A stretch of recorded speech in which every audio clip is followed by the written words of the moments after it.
बहुत बढ़िया। द्रव संग्रह जी ग्रंथ और अपन गाथा नंबर 13 पर पिछले कुछ दिनों से चर्चा कर रहे हैं, जहाँ इस गाथा में हमने जीव के 5 भावों की चर्चा की। इन 5 भावों की चर्चा तत्वार्थ सूत्र में इनको जीव का स्वतत्व कहा है। ये जीव के स्वतत्व हैं, एक पारिणामिक भाव और 4 पर्याय रूप भाव हैं। कल अपनी डिटेल में चर्चा हो गई थी कि इनको अपरम भाव क्यों कहा है ना, क्योंकि इनका आश्रय करने से, इनका लक्ष्य करने से राग द्वेष की ही उत्पत्ति होती है ना। ये चर्चा अपनी डिटेल में हो गई थी। और कह रहे हैं कर्म रूपी वृक्ष को उखाड़ने में एकमात्र परम पारिणामिक भाव ही समर्थ है। हरी बात समझ में? एकमात्र इस ज्ञान स्वरूपी भगवान आत्मा के आश्रय से रत्नत्रय की प्राप्ति हो सकती है, अन्य किसी भाव से नहीं। अब देखो, इसका 3rd पॉइंट अपन आज चर्चा में लेंगे। सव्वे शुद्धाहु शुद्ध नया। शुद्ध न से सभी जीव वास्तव में शुद्ध हैं। शुद्ध न से, अब नय की तो चर्चा हो गई। नय मतलब ज्ञान की पर्याय। जो ज्ञान उस पूरी वस्तु में, प्रमाण से ग्रहित वस्तु, उस वस्तु में उस शुद्ध सदा रहने वाले शुद्ध भाव को जो लक्ष्य करता है, उस ज्ञान की पर्याय का नाम है शुद्ध न। वो ज्ञान अपने को पर्याय रूप अनुभव नहीं करता। पर्याय तो है, लेकिन मैं पर्याय जितना नहीं हूं। क्या बोला? पर्याय तो है, लेकिन मैं पर्याय जितना नहीं। समझ में आ रही है? अज्ञानी जीव आज तक अपने को पर्याय जितना अनुभव करता चला आया है। उसने कभी त्रिकाली ध्रुव भगवान आत्मा को जाना ही नहीं, सुना नहीं, समझा नहीं, निर्णय नहीं किया, अनुभव नहीं किया। समय सार जी में आचार्य भगवान कह रहे हैं कि इस जीव को अनादि से भोग बंधन की कथा का ही परिचय है। वो सब आपस में इसी का आचार्यत्व भी करते हैं। अरे बेटा, सुखी होना है तो कमाओ, खाओ, बड़े हो, पढ़ो लिखो, शादी करो, बच्चे करो, यही सब उपदेश देते हैं एक दूसरे को। तो उसमें आचार्य भगवान कह रहे हैं ये भोग बंधन का ही आचार्यत्व करते हैं, एक दूसरे को रेसिपी सिखाते हैं, उन्हीं का आचार्यत्व करते हैं। आज तक, अनादि से आज तक इस दुखी प्राणी ने इस एकत्व विभक्त आत्मा को नहीं जाना। सो समय सार जी में आचार्य भगवान ने प्रतिज्ञा की है कि पूरे समय सार में मैं इस एकत्व विभक्त आत्मा को बताऊंगा था। शुद्ध न की विषय भूत जो वस्तु है उसका परिचय कराएंगे। ठीक है? तो शुद्ध न से देखा जाए तो सभी जीव शुद्ध हैं। जिनकी पर्याय में अज्ञान मोह राग द्वेष है, वो भी जीव भगवान आत्मा है। जिनकी पर्याय में सम्यक दर्शन ज्ञान चारित्र है, वहां पर भी जीव तो भगवान आत्मा है। जिनकी पर्याय में अनंत चतुष्टय प्रकट हुए हैं, वहां पर भी जीव भगवान आत्मा है। जीव सब में एक जैसा है। सो यहाँ पर कह रहे हैं कि शुद्ध न से सभी जीव वास्तव में शुद्ध हैं। दृष्टांत में समझ लो कि सारे घड़े मिट्टी के घड़े हैं, सारे घड़े। उसमें नमक रखा हो तो नमक का घड़ा कहते हैं, उसमें पानी भरा हो तो पानी का घड़ा कहते हैं, उसमें घी भरा हो तो घी का घड़ा कहते हैं, उसमें अचार रखा हो तो अचार का घड़ा कहते हैं, लेकिन मूल में सारे घड़े मिट्टी के हैं। समझ में आ रही है बात?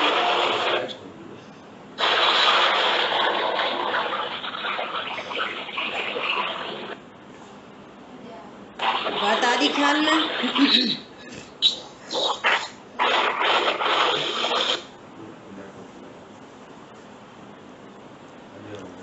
तब कह रहे हैं शुद्धने से सभी जीव वास्तव में शुद्ध हैं।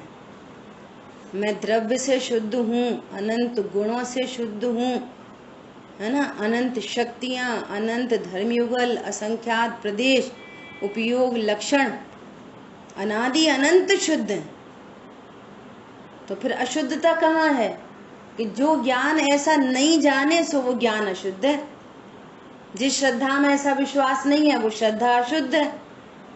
फिर वो ज्ञान अपने को पर रूप अनुभव करता है तो फिर राग देश उत्पन्न होते हैं, तो वो चारित्र की पर्याय अशुद्ध है। लेकिन वस्तु तो शुद्ध ही है ना, द्रव्य से शुद्ध, गुणों से शुद्ध, और उपयोग लक्षण रूप जो पर्याय है, पर्याय में भी शुद्ध। ये विशेष पर्याय अशुद्ध हैं। अज्ञान मोह राग द्वेष की जो पर्याय हैं वे अशुद्ध हैं। आई बात ख्याल में? ऐसा इतनी बात अपनी लगातार जो चल रही है, इस बात, ये वाली बात, ये एंगल अब तक किसको समझ में नहीं आया वो पूछ सकता है। बोलिए, इतनी बात सबको क्लियर है? नए मतलब वस्तु को देखने का एंगल, बहुत अच्छा, वस्तु को देखने का एंगल। हम पर्याय को भी लक्ष्य बना सकते हैं। ज्ञान ऐसा कलाकार है, अभेद वस्तु में पर्यायों के भेद देख सकता है, गुणों के भेद देख सकता है, और अभेद वस्तु को देख सकता है। ये उस ज्ञान को सब पता चल रहा है। ऐसे मान लिया कोई सम्यक दृष्टि जीव है, उसको पता चलता है जितनी शांति प्रकट हुई उसको पता चलता है कि इतनी मुझे शांति धारा है, और शेष जो राग है उसको, वो राग का भी उसे ज्ञान होता है। ज्ञान तो सबको जानता है, स्वपर प्रकाशक है ना। सूर्य से ऐसी कौन सी चीज है कि जो प्रकाशित नहीं हो सकती? ऐसी ज्ञान तो सबको जानता है, परंतु पर्याय रूप अनुभव नहीं करता। पर्याय का ज्ञान तो होता है कि मेरी पर्याय में क्रोध की उत्पत्ति हो गई, कि पर्याय में भगवान की भक्ति का राग उत्पन्न हुआ है, कि पर्याय में दया का परिणाम उत्पन्न हुआ है, उसका ज्ञान होता है बराबर से, परंतु उतना मात्र अपने को अनुभव नहीं करते हुए वे तो अपने को भगवान आत्मा जानते हैं। ठीक है, यहाँ शुद्ध न का अर्थ द्रव्यार्थिक न है। वस्तु में दो अंश होते हैं ना, द्रव्य स्वभाव, पर्याय स्वभाव। तो यहाँ पर कह रहे हैं शुद्ध न का अर्थ पर्यार्थिक न है, वो एक ही बात है। नहीं, द्रव्यार्थिक न। हाँ, द्रव्यार्थिक न। इस दृष्टि से देखने पर बहुत मनुष्य खड़े हैं, बहुत सारे, है ना। तो कोई बहुत करोड़पति है, कोई एकदम गरीब है, कोई सुंदर है, कोई गोरा है, कोई काला है, कोई मोटा है, कोई पतला है। तो ये जो एंगल है ना देखने के, अरे ये तो बहुत करोड़पति है, ये पर्यार्थिक न है। लेकिन एक एंगल कैसा है, अरे करोड़पति अलग बात है तो सब मनुष्य। गरीब है वो भी मनुष्य, अमीर है वो भी मनुष्य, मनुष्यपने सब समान है। सुंदर है वो भी मनुष्य, काला है वो भी मनुष्य, मोटा है वो भी मनुष्य, मनुष्यपने सब समान है। ऐसे यहाँ पर कह रहे हैं इस दृष्टि से देखने पर सभी जीव शुद्ध ज्ञायक स्वभाव के धारक हैं।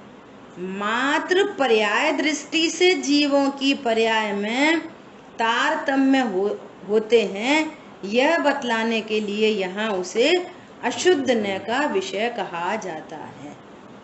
क्या बोल रहे हैं? यदि पर्याय से देखेंगे तो फिर अलग अलग दिखाई देंगे। सिद्ध भगवान अनंत चतुष्टय के धारी दिखाई देंगे, आघाती कर्म संबंधी भी शुद्धता प्रकट हुई है उनको। अनंत भगवान को आघाती कर्म संबंधी अशुद्धता है, बाकी घाती कर्म संबंधी शुद्धता प्रकट हुई है। आचार उपाध्याय साधु परमेष्टि को 3 कषाय चौकड़ी का अभाव हुआ है, 1 कषाय चौकड़ी का सद्भाव है। पंचम गुण स्थानवर्ती को 2 कषाय का अभाव हुआ है, 2 कषाय का सद्भाव है। तो पर्याय में ऐसी बहुत भेद दिखाई देंगे। चौथे गुण स्थानवर्ती को अनंतानुबंधी का अभाव हुआ है, बाकी सब मौजूद है। और अज्ञानी मिथ्या दृष्टि को सर्व कषाय मौजूद है। तो पर्याय से देखेंगे तो बहुत भेद दिखाई देंगे। तो एक एंगल पर्याय से देखने का भी है, दूसरा एंगल ऐसे शुद्धने से देखने का है। तब कह रहे हैं कि इसलिए पर्याय दृष्टि से पर्यायों में तारतम्य रूप से भेद दिखाई देते हैं। तो उसको यहाँ पर क्या बोल रहे हैं? अशुद्ध न। इधर द्रव्यार्थिक न, पर्यायार्थिक न, है ना। और इधर द्रव्यार्थिक न को शुद्ध न कह रहे हैं और पर्यायार्थिक न को अशुद्ध न कह रहे हैं। ठीक है। अभी शुद्ध न अशुद्ध न की परिभाषा लिख लो एक और। क्या? जो द्रव्य को विषय बनाए सो शुद्ध न, निश्चय न। शुद्ध न ओब्लिक निश्चय न। और जो पर्याय को विषय बनाए वो अशुद्ध न ओब्लिक व्यवहार न। ऐसा लिख लो। ठीक है। पर्याय को विषय बनाने वाला व्यवहार न ओब्लिक अशुद्ध न। और द्रव्य को विषय बनाने वाला ज्ञान। कौन विषय बनाएगा? ज्ञान। जानने वाला कौन है? विषय बनाने वाला। द्रव्य गुण के पर्याय, श्रद्धा की पर्याय के चारित्र की पर्याय, कौन विषय करता है? बोलो।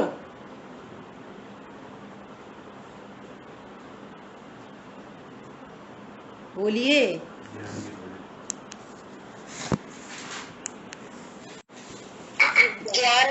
ज्ञान की पर्याय है ना, ज्ञान। जहां पे नए वर्ड यूज हो तो वहां पे बिल्कुल बिना सोचे समझे लगाना ज्ञान। अब उस ज्ञान के नाम बदल रहे हैं, शुद्ध न, अशुद्ध न, द्रव्यार्थिक न, पर्यार्थिक न, व्यवहार न, निश्चय न। उसके विषय अलग अलग होने से उस ज्ञान के अलग अलग नाम है। असद्भूत व्यवहार न, सद्भूत व्यवहार न। यदि वो ज्ञान संयोगों को लक्ष्य में ले रहा होगा तो उसको असद्भूत व्यवहार न कहेंगे। ऐसे उसके नाम बदल जाएंगे। वो ज्ञान जिसको लक्ष्य करता होगा वो उस ज्ञान का नाम रखा जाएगा। ठीक है। उन पर्यायों को स्वयं स्वतः पर से निरपेक्षतया निश्चय न से करता है। अब ये बहुत इंपॉर्टेंट लाइन है। क्या कह रहे हैं? जीव में जो भी पर्याय उत्पन्न होती हैं वे अशुद्ध पर्याय उत्पन्न होती हों या शुद्ध पर्याय उत्पन्न होती हों, औदिक भाव उत्पन्न होता हो, औपशमिक भाव उत्पन्न होता हो, छायोपशमिक भाव उत्पन्न होता हो, छायक भाव उत्पन्न होता हो, वो सारी पर्याय जीव स्वयं स्वतः पर से निरपेक्षतया निश्चय से करता है। देखो क्या कह रहे हैं? पर से निरपेक्ष बताने के लिए इसको यहाँ पर निश्चय न कह रहे हैं। जो जीव के अंदर अंदर की बात की जाए सो निश्चय है ना। देखो कितनी जल्दी जल्दी निश्चय व्यवहार बदल जाते हैं। अभी कह रहे हैं द्रव्य को विषय बनाए सो निश्चय और पर्याय को विषय बनाए सो व्यवहार। अब यहाँ कह रहे हैं कि जो पर्याय उत्पन्न होती हैं वो निश्चय न से जीव उनका करता है, अपनी पर्यायों का। अब ये निश्चय क्यों बन गया? क्योंकि इसमें पर की नास्तिकी है कि किसी भी द्रव्य में ये सिद्धांत है, ये मूल सिद्धांत है। क्या सिद्धांत है? किसी भी द्रव्य में जो पर्याय उत्पन्न होती हैं उसका कारण वही स्वयं द्रव्य है। आम खट्टे से मीठा हो रहा है, उसका कर्ता वो ही आम है, किसी अन्य के कारण उसमें मिठास नहीं आती। खटास रूप परिणमन करे, कम खट्टा, ज़्यादा खट्टा, कम मीठा, ज़्यादा मीठा, पूरा मीठा। तो ये जो परिणमन हो रहा है उसका कर्ता कौन है? बाहर का कोई नहीं। तो उस बात को बताने के लिए यहाँ निश्चय किया जा रहा है ना, और पर की नास्ती की जा रही है, इसलिए उसको निश्चय न कह रहे हैं। एंगल समझ में आई? क्या कह रहे हैं? ऊपर तो चर्चा हुई कि कर्मोपाधि से होते हैं, तो कह रहे हैं हाँ, वहाँ कर्म का उदय तो जरूर उपस्थित होता है, लेकिन कर्म कराता नहीं है। कर्म बल जोरी से ऐसा नहीं कहता कि मैं उदय में आ रहा हूँ तो तुम औदिक भाव करो, क्योंकि हम उदय में आ रहे हैं तो तुम्हें औदिक भाव रूपण मन करना ही पड़ेगा।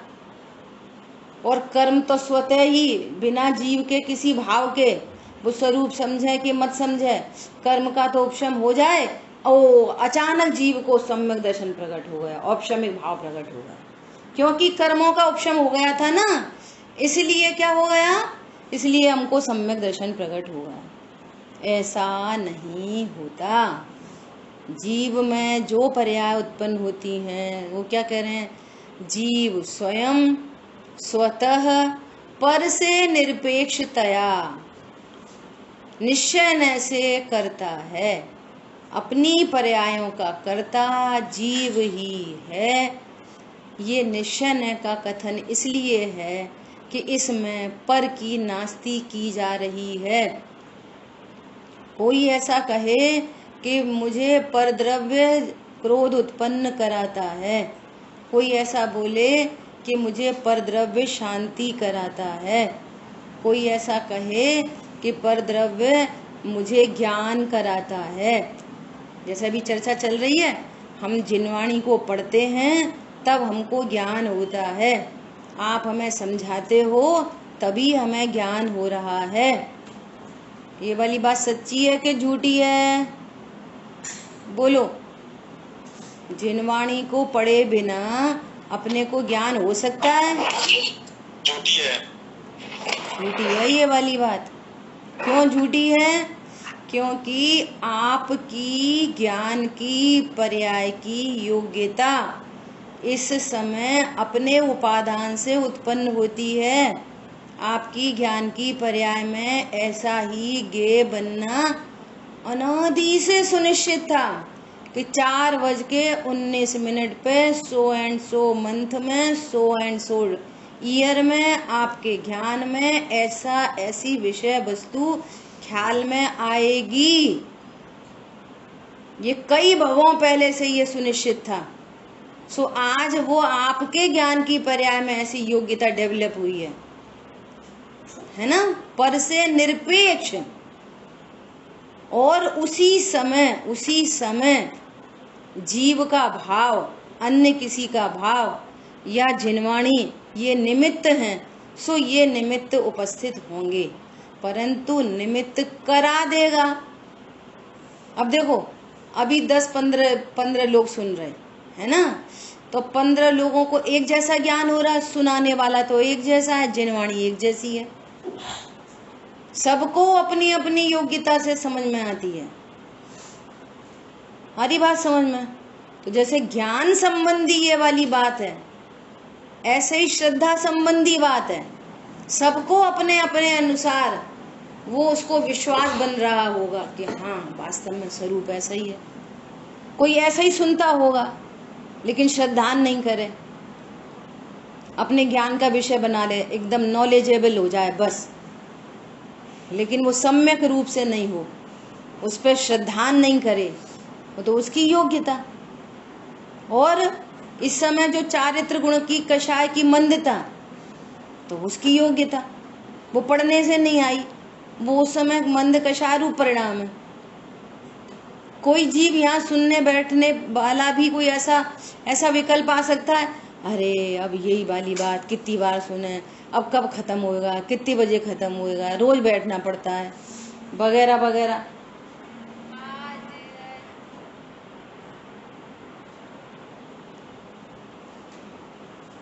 समझ में आ रही बात? कोई ऐसा विचार हो सकता है, उस समय तीव्र कषाय। अब बोलो, इस समय तो कोई कुछ नहीं कर रहा, लेकिन उसको तीव्र कषाय उत्पन्न हो रही है, क्यों? उसकी योग्यता ऐसी है। पॉइंट समझ में आ रहा है?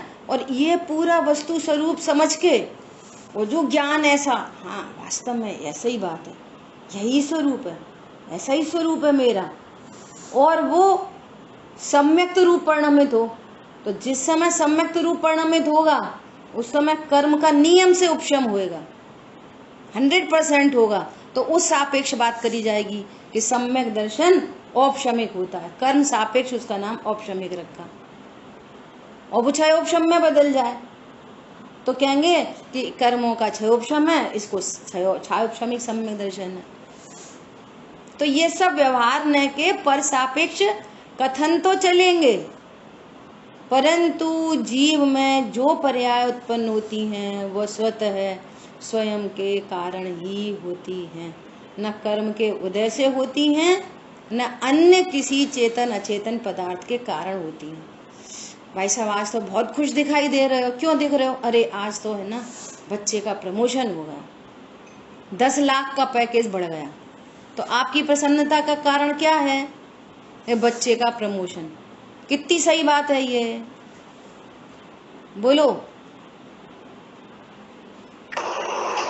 गलत बात, एकदम झूठी बात है। क्यों भैया तुम बड़े उदास दिख रहे हो?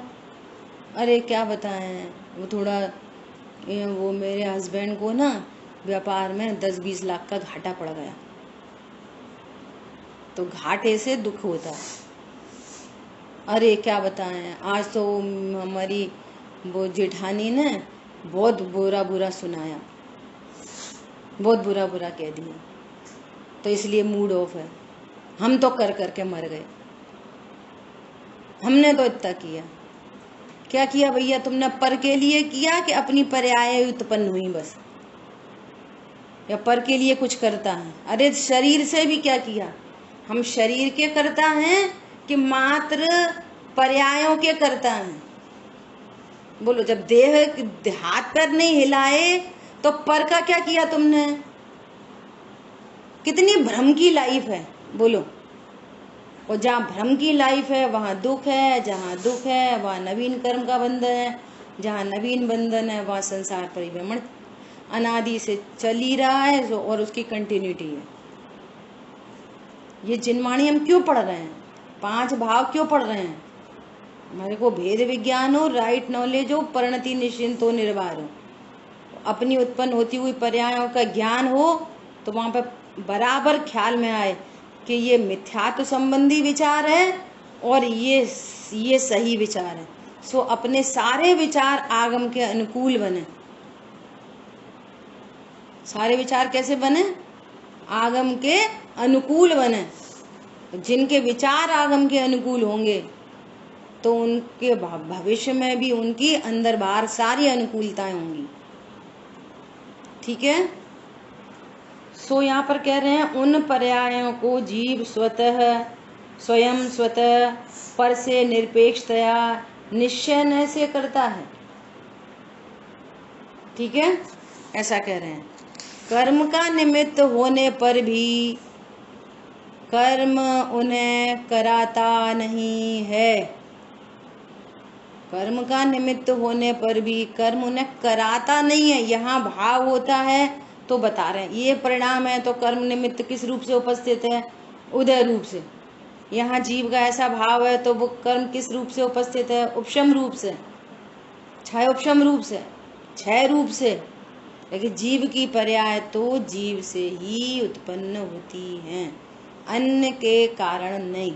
इसी का अर्थ है कि एक द्रव्य दूसरे द्रव्य का कर्ता भोक्ता हो नहीं सकता। जीव पर का करता नहीं, कोई पर भी मेरा करता नहीं।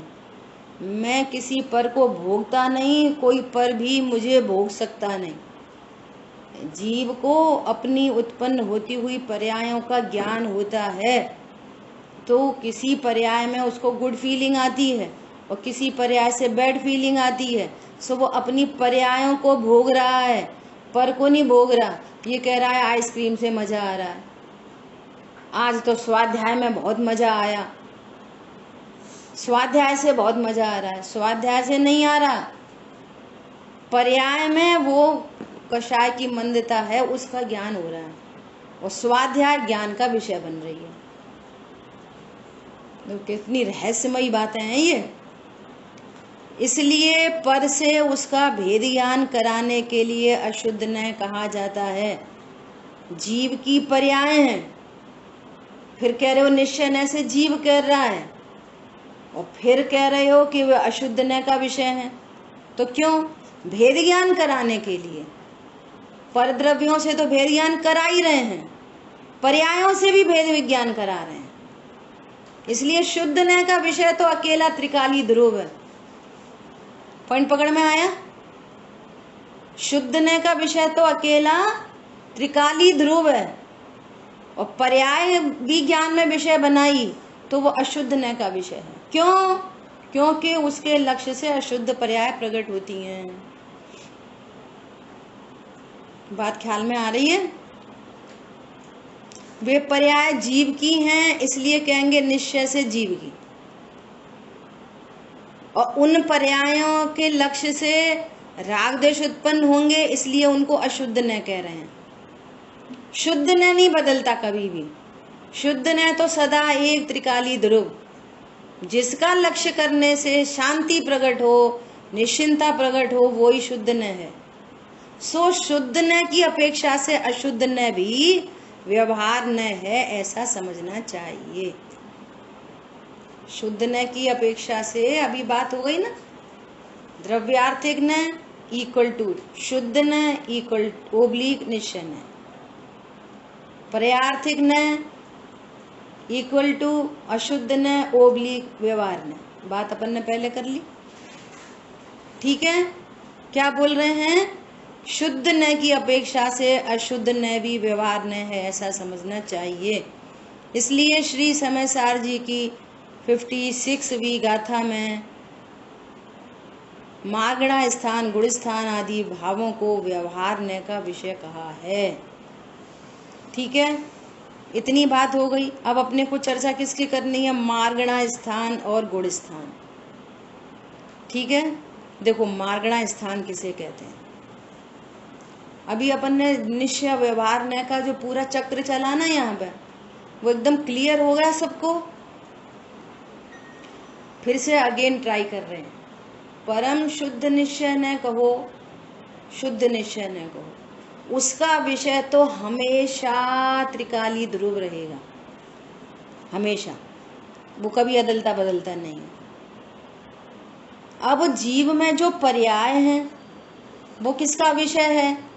तो वो कहेंगे व्यवहार न का विषय है। यदि विषय मतलब यदि उन पर्यायों को का लक्ष्य किया जाएगा, यदि उन पर्यायों को देखा जाएगा, तो नियम से वहां पर राग द्वेष उत्पन्न होंगे, अपनी ही पर्याय विषय बनेंगी। देखो हम कितनी अच्छी स्वाध्याय कर रहे हैं, है ना? देखो जिनवाणी में कितना अच्छा लिखा है। इस समय राग उत्पन्न हो रहा है, कोई कह रहे अब हो गई बहुत, इसी के लक्ष्य से किसी को द्वेष उत्पन्न हो रहा है। लेकिन त्रिकाली ध्रुव का लक्ष्य हो तो कभी राग द्वेष उत्पन्न नहीं हो सकते।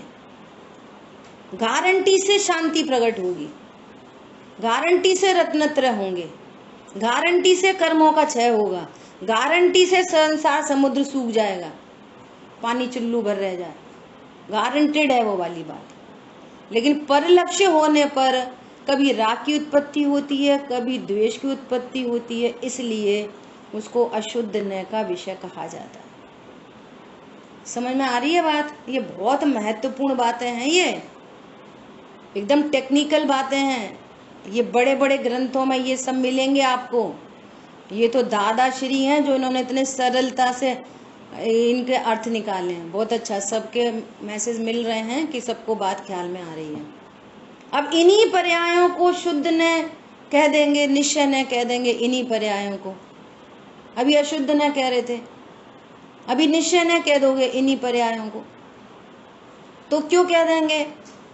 कि पर से निरपेक्षता बताने के लिए, कि कोई पर पदार्थ नहीं कराता तुम्हारी पर्याय को, तो शुद्ध न कह देंगे उनको।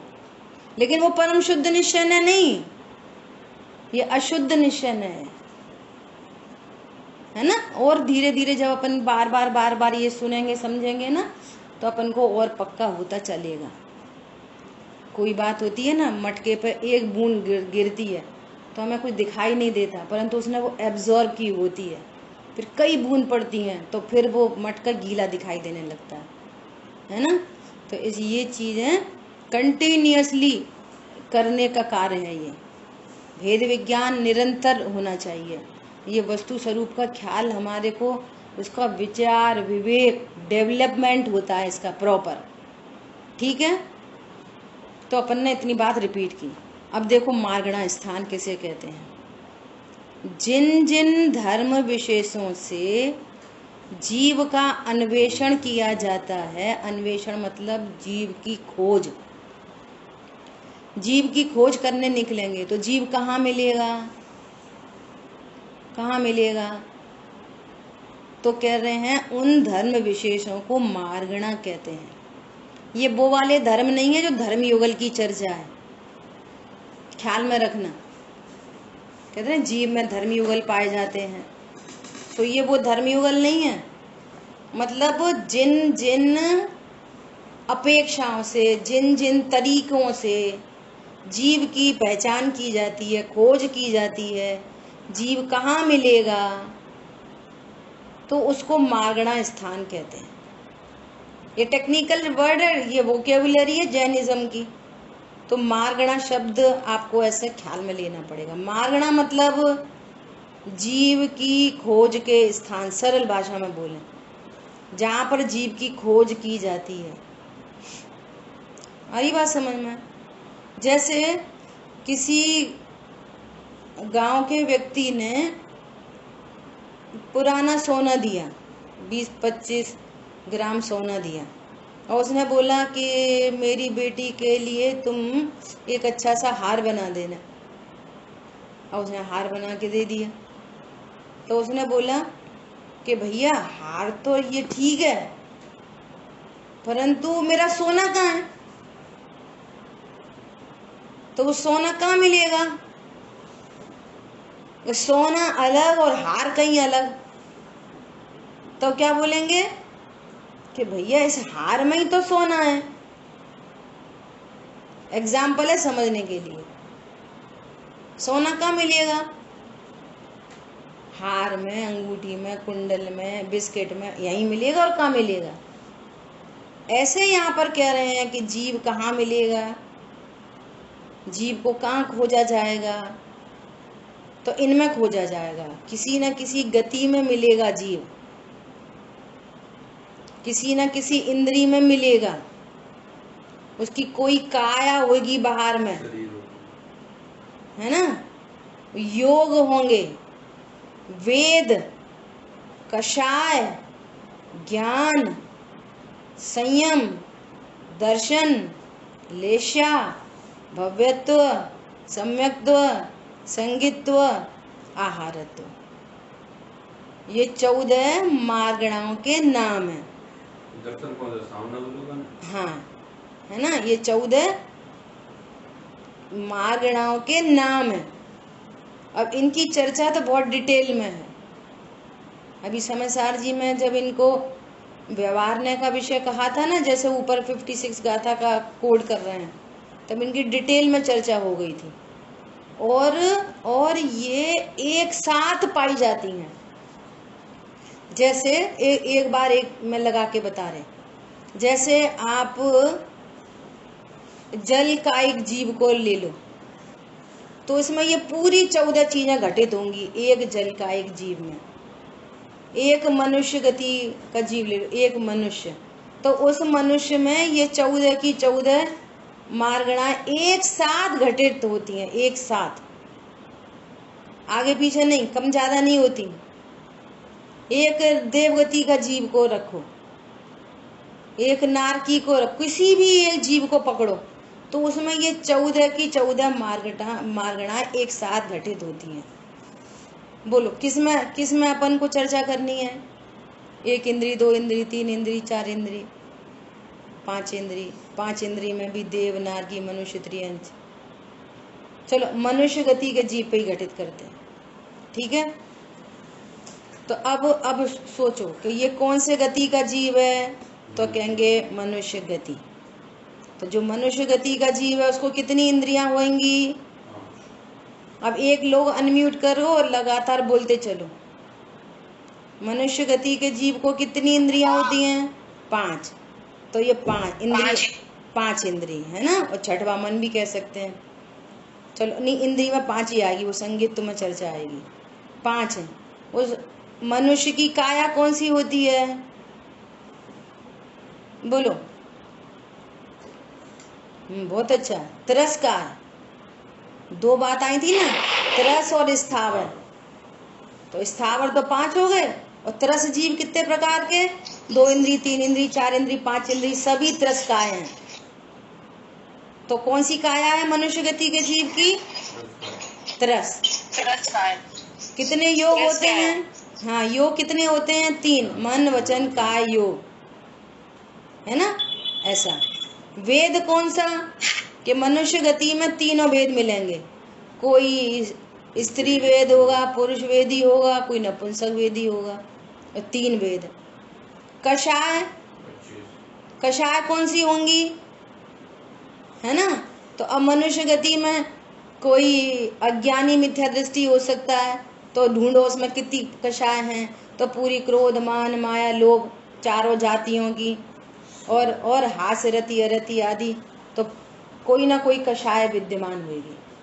जैसे अभी अपन चर्चा करें तो कौन सी कषाय है अभी? तो कहेंगे मंद कषाय, कि तीव्र कषाय, कि क्रोध कषाय, कि मान कषाय, है ना, दया, दया भाव, ऐसा कषाय। ठीक है।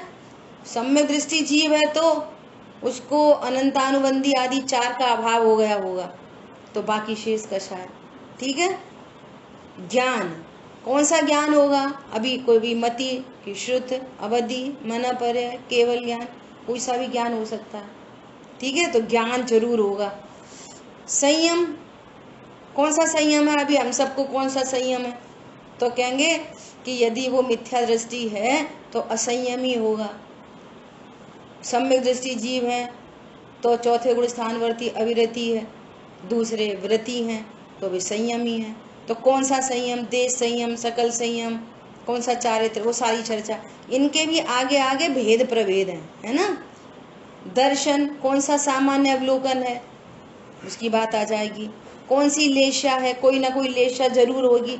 मतलब ये हर समय 14 की 14 चीजें घटित होंगी। जैसे अभी की बात करो, अभी थोड़ी देर बाद कोई ऑफिस का काम कर रहा है, कोई भोजन बना रहा है, कुछ ऐसी क्रियाएं हैं, कोई मंदिर में बैठा है, 14 की 14 चीजें एक साथ घटित होंगी।